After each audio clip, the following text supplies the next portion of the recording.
Alors, Volkswagen a présenté sa nouvelle voiture électrique. Il s'agit de l'ID7, une berline donc. Un prototype camouflé. Le modèle promet 700 km d'autonomie. Eh ben, 5 mètres de long, 2,97 m d'empattement. L'écran mesure 15 pouces, comme la Model 3. Mais il y a quand même de l'instrumentation face au conducteur. Bon. La petite instrumentation est logée dans le bandeau qui intègre les aérateurs. Grâce à la clé, le véhicule reconnaît le conducteur en approche et il lance la clim ou le chauffage selon la saison, avant même que le pilote monte à bord. L'utilisation de la clim a été améliorée, la fonction apparaît en bas de l'écran, sans passer par un sous-menu et un bandeau capacitif qui permet de régler la température et rétroéclairer.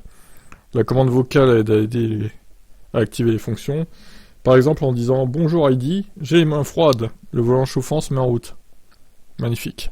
Alors j'imagine que ça peut se pré-programmer parce que bon, on n'a pas forcément envie que la clim se lance avant qu'on monte dans la voiture ou que le chauffage se lance. Si on veut pas que ça se lance, je pense qu'il y a moyen. Hein. Après, il y a même un QR code sur la voiture et tout. Ah, elle est bien camouflée, il n'y a rien à dire. Hein. Bon, on continue du coup. Est-ce qu'il y a des photos d'intérieur? Oui. Ça, c'est pas camouflé pour le coup. Effectivement, l'écran a l'air assez grand. Bien plus grand que sur l'ID3 ou l'ID4.